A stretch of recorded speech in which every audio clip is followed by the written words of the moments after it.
Different kind of video today, but we're going to start like we normally do. I'm going to break down my favorite Super Bowl player prop in this video with plenty of analysis. And after, I got the opportunity to sit down with Christian Cipollini, the trading manager at BetMGM, to get some insight for us on what the book needs from earlier on from last week, which should help us get a better idea of where the public is and where the sharps are. And I'll have another video coming out later this week with my 5 unit max play, my play of the year, which is taking a side in the Super Bowl. So make sure to subscribe, like the video, especially subscribe for that future video. 5 unit max. Come on, people. But again, in this video, my favorite player prop and an interview with a trading manager at BetMGM. So let's talk about the player prop first. And it's one of the best players in this game, but we're actually going to be looking at the under. I'm going to try my best not to spoil the players' names because there are too many trends here to not take this play.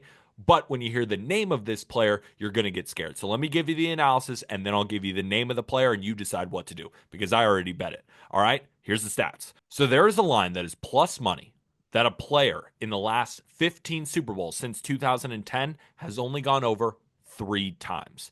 And in one of those 3 times, the player needed overtime to go over the line, right?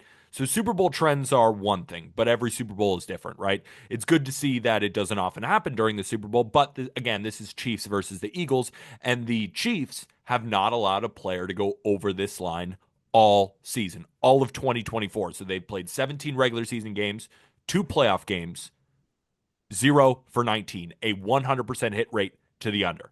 And it goes even further. Since Steve Spagnuolo took over as defensive coordinator for the Kansas City Chiefs, KC has played 100 regular season games, 18 playoff games, right? Which includes all the Super Bowls that they've played in. A player went over this line among those 100 regular season games just 10 times. So it's a 90% hit rate to the under, right? In the playoffs, it's only gone over 1 time. A player just went over this 1 time in 18 playoff games. And again, that player needed overtime to go over. So in 118 total games, a player has only been over this line 11 times, which is a 9% hit rate to the over and a 91% hit rate to the under. Again, it's plus money. That line is 21 and a half rushing attempts at plus 105 to the under. And that player, though, Saquon Barkley of the Eagles. But we have seen this story plenty of times. The Chiefs have gone up against plenty of great rushing attacks before.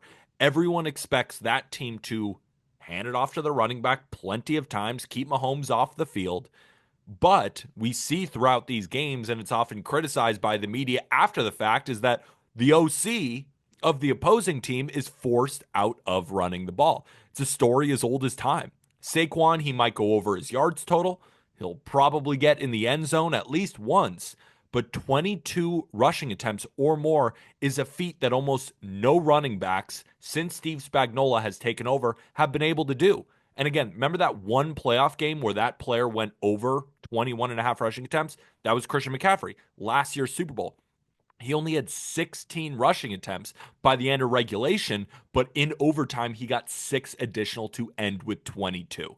So I bet Saquon Barkley under 21 and a half rushing attempts, and it probably should be a larger wager, right? It's not often that we get a plus money price on a prop that is only hit in 9% in a 118 game sample. But to be fair to Saquon, he has been over this line in 58% of his games this season, right? He's only been under in 8 of 19 games, but it's definitely worth a unit at plus money. And I would play this as long as it's 21 and a half.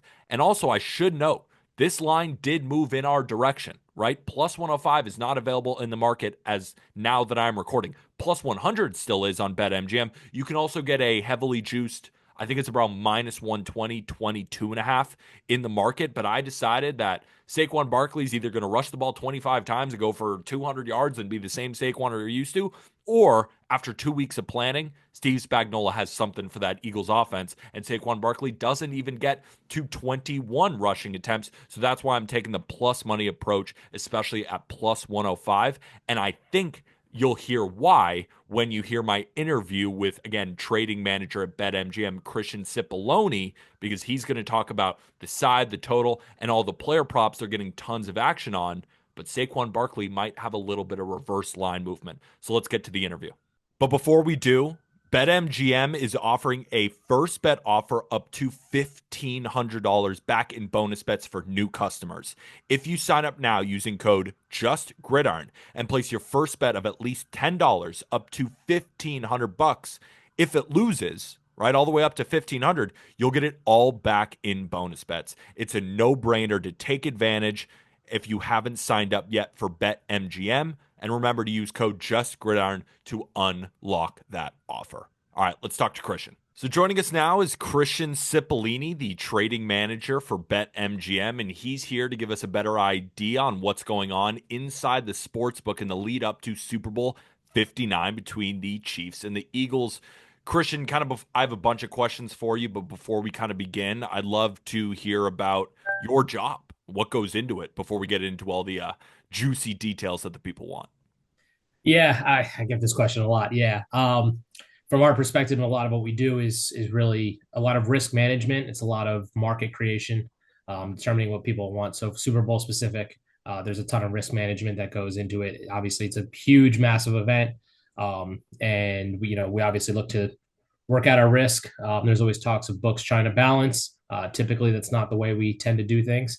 In this Super Bowl event specifically, it is one event that we do try to manage that risk and try to balance things out. But another big thing that we do is obviously we'll create markets. We'll try to figure out what the statistical mean of whatever the market may be is. Try to determine that on our own. Post a market. Sometimes we're right, sometimes we're wrong. We start taking bets in the other direction, and that's on us to manage that risk and start to move and react to sharp or smart bettors that we see. Absolutely. And there has to be a ton of volume already because this year, and correct me if I'm wrong, one of the first years that I've seen props and all this kind of stuff come out really early in the week. So, my question to you is I assume you're going to get the most betting volume you've probably ever gotten on a Super Bowl, correct?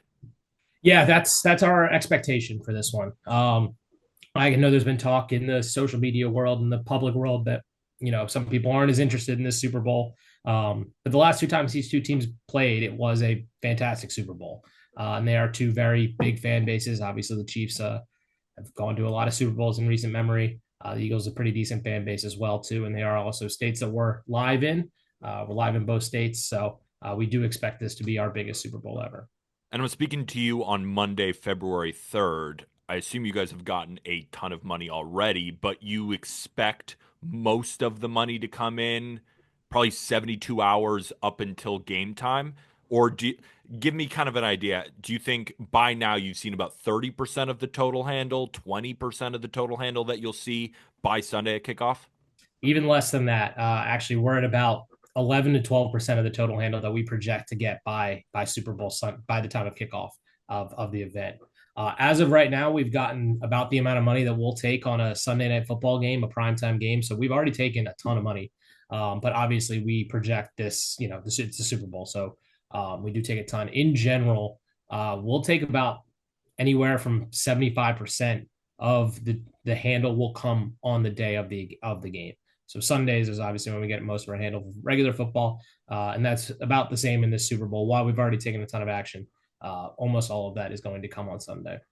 Yeah, and at least in my opinion, again, correct me if I'm wrong, I assume you're getting a lot more of maybe sharper action, professional action coming in early, and then you expect a lot of the general public betting handle to come in late. And that's why I really wanted to talk to you now to get kind of an idea of maybe where those sharper bettors or professionals are heading, or even if you've seen some money come in that BetMGM doesn't necessarily respect. So let's talk about the side and the total. Where are you seeing a lot of that? The betting splits come in, or a lot of the handle coming in on the Eagles or the Chiefs from a side perspective? And is it more money line, spread bets? Let us know. Yeah, so that's what makes this event so unique as compared to other weeks. Normal football weeks, the sharps and the smart bettors have plenty of games to pick from. They have sides, totals, they have all different things that they can pick, and they'll usually pick those main sides and totals. But they'll choose games. They might be a a Panthers Saints game that not people many people are betting on. That's where they'll find their edge and hit. But that doesn't really work as well in the Super Bowl event because the amount of volume, the amount of markets, the amount of different books that are up. This is a very solid market and it's not likely to change. This open at 1.5. We're still at 1.5. The total is 49.5 and we're at 49. So that was really the main movement that we've had. From our perspective, as of right now, we're in an ideal scenario. It's because we're taking pretty close to 50-50 action on both sides. So on the money line, we've been taking about 55% of our money on the Eagles, but then on the spread, we've been taking about 55 on the Chiefs. So if people like the Eagles, they're taking them on the money line. If they like the Chiefs, they're taking them on the spread. So as of right now, it's a dream for us, hoping that will continue. Of course, and I assume too there's a lot of futures liability, right, that you guys have to deal with. And so while there may be more bets on the Eagles per se, I assume there's more liability on the Chiefs from a futures perspective. Yeah, yep, you nailed that one. The Eagles for us is a great outcome. Has been throughout the playoffs. And the Chiefs on the other side haven't been a great outcome. So we already have a pretty big lead when it comes to the Eagles. If this betting action continues and we still kind of hang around 50%, then the book will certainly be rooting for the Eagles to win the Super Bowl. And you said that the total currently on BetMGM is 49, opening total is 49 and a half. Did you see some smart bets come in on the under? What kind of adjustment brought you down from 49 and a half to 49? Because this is the Super Bowl. You guys are pretty confident in your numbers. So for anything even to move a half point, we know that, if Chiefs 1.5 moves to 2, that might inspire a lot of Eagles betting. So even just 49 and a half down to 49 means something. Yeah, exactly. So, and even if I do talk to that, about 75% of the money that we took at 49.5 and even still at 49 has been on the over. But we did take some respected action that did come on that under, along with the rest of the market must have seen some similar moves too, because we were one of the last to move off that 49.5. While we did see the respected action, we did try to wait a little bit just because of the amount of volume that we still been taking on the over. And of course, this is just 11 or 12% of the expected volume. By game day, are you expecting more bets to come in heavily on the Chiefs? Like you're expecting that to be the side, not only from a futures liability perspective, but from the actual side. And I assume by game day, you guys expect to take a lot of over money as well. Yeah, game day, we certainly expect a ton of overs. This 70% number is one that I could see continue to go up. I could see it being 75-80% overs by Sunday, just because in general, the public does tend to bet overs. So we're kind of projecting that. From the sides perspective, I do kind of think that we're going to end up kind of staying a little bit where we're at. If anything, I don't see it to go too far in one direction to either the Chiefs or the Eagles. It seems like this line is pretty fair at 1.5. Essentially, we're basically saying that this is pretty close to two even teams. And so far, the betting actions we've seen is people are split down the middle of what will happen. So I don't project that part to change. It's interesting to hear that because we saw very close to kickoff between the Bills and the Chiefs. The Chiefs were about a similar size favorite, but by kickoff, there was even some minus 108s in the market, very close to a pick 'em. So from my point of view, I was kind of expecting that Eagles money to come in late. So I'm even saying to, people who are asking me my opinion, if you like the Chiefs, wait a little bit. But if you're saying that, you don't expect it to change much, maybe if you like a side, bet it now, bet it late, kind of won't matter. Yeah, Just a projection. in my perspective, I just don't see it moving to like I really don't see a move to 2, and I really don't see a move to 1. It's Fair certainly enough. possible. It definitely could happen. I wouldn't project anything much more than that. I think at most you're probably going to get a half point, and I'd be super shocked if you end up getting a whole point of value at this point. Fair enough. And you're talking about the total potentially getting 70, 75% of the tickets, maybe the handle on the over. There will be plenty of player props that'll get 99% of the handle, So we're looking at the big time players, right? Saquon Barkley, Patrick Mahomes, Travis Kelsey. What player props you can get into specific exact lines because, of course, every player prop, right? Mahomes has passing attempts, passing yards, passing touchdowns. But what are the markets within these players that you're just seeing a ton of volume early? Yeah, so a lot of these that I'll talk about, it's including all of them. So Patrick Mahomes, pretty much anything to his over so far, we've seen action on. I'll specifically mention his rushing props, his rushing attempts, his rushing yards, his longest rush, 2+ rushing touchdowns. Kind of you name it from his perspective of a rushing, we have seen over bets come. A lot of that probably stems to the fact that in big games, he tends to have a big run, late in the game. That's a pretty clutch moment. I think he had one 2 weeks ago. Just always tends to work out that way. And I guess bettors have seen that. And I'm sure some sharp bettors have seen the same way. And that's why his totals have been going up and up and still getting over bets as they go. Of course, Saquon, as probably everyone listening would expect, Saquon overs are obviously getting hit. He's right now our biggest problem when it comes to first touchdown scorer. And this being at about 10% of our expected volume, I expect him to be a decent sized problem for us if he does end up scoring that first touchdown of the game. Even with him, his has been interesting too because his rushing totals at some point was up to 116.5, now down to 110.5, which is a reverse line movement versus the bets that we're taking. We're taking obviously over props on his numbers. I've said on a couple shows before that I think we could list him at 130, 140.5, and I think we'd still take over bets just because he's Saquon and people want to bet his overs no matter what. But that kind of tells you a little bit about this market, the fact that it is still going down a bit despite a ton of over bets. And if you look at his last game, despite he ran for 60 yards in the first play, but still ended up under his total. I think he ended up with 116 in that game. So, Chiefs defense is a lot better than the Commanders was. So it was probably the smarter action that led that to go down. I can imagine that you enjoyed Saquon Barkley going under his rushing total against the Commanders. Yeah, me personally, I bet Saquon Barkley under 21.5 rushing attempts at plus 105, and that line has since moved in my direction. And I just thought to myself, that's a very good sign considering that Saquon Barkley is going to be one of the most bet over players in this game, and the line is already trending in my direction. So that makes me feel good. But what would make me feel better if the bet actually hit? That would be very nice. Right, exactly. Yeah. Let's talk about some alt markets, coin toss, Gatorade. What have you kind of been seeing over there? Because that's not really a market that I necessarily dive into, but I know that it's fun, and throwing a couple dollars on one side or the other can always be fun. So I did see that John Ewing tweeted out that purple Gatorade has seen a lot of steam in that direction. Have you seen steam on either side of the coin toss?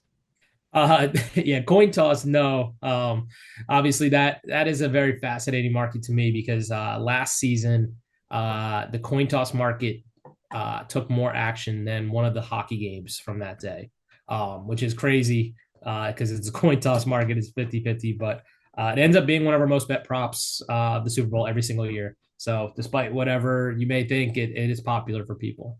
And then to touch on the Gatorade bath, that purple steam that he was talking about probably just stems from people going back and trying to do the research. And if you do that, you'd see that the last two Super Bowls have ended with purple Gatorade baths. Obviously, the Chiefs have won the last two. So the thought process there, I would assume, is you're betting purple is the same thing as betting the Chiefs to win the Super Bowl, is I'm sure what people are expecting in that mind.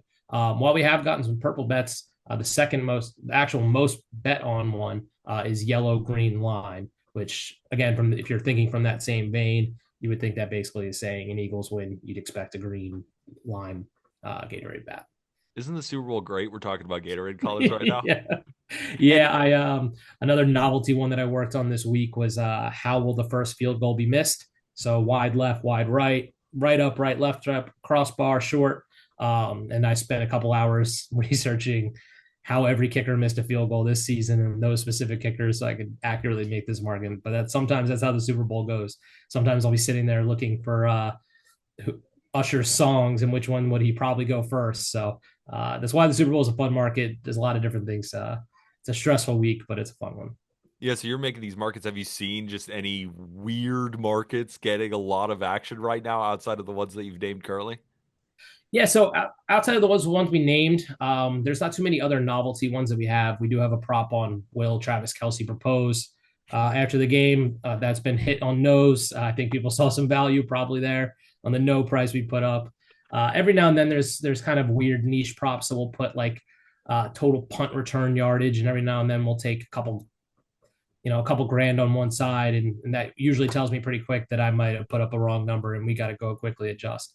But that's kind of how the Super Bowl goes. Like we said earlier, that The sharps and the smart bettors don't have the uh, amount of volume of games that they're able to bet on, but what they do have is 2 weeks to load up. And, we have 3,000 bettable options right now live at the moment. So, I mean, that's a field day for them to sit there and they can go find a punt prop or a kickoff prop, something like that. They'll do some research and then I usually can tell pretty quick if I've put up a bad number.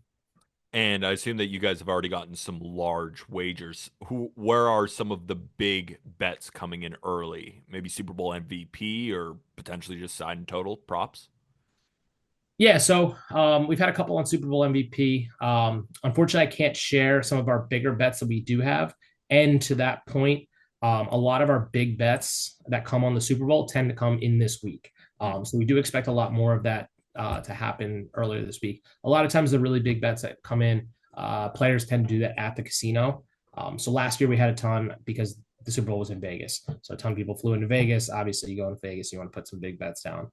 But there is casinos in New Orleans, so we do expect that once a couple VIPs and some of our bigger bettors fly down to Vegas or New Orleans for the Super Bowl, that's when we kind of expect a few of those bets to come in. But we have had a couple big uh, MVP bets come through.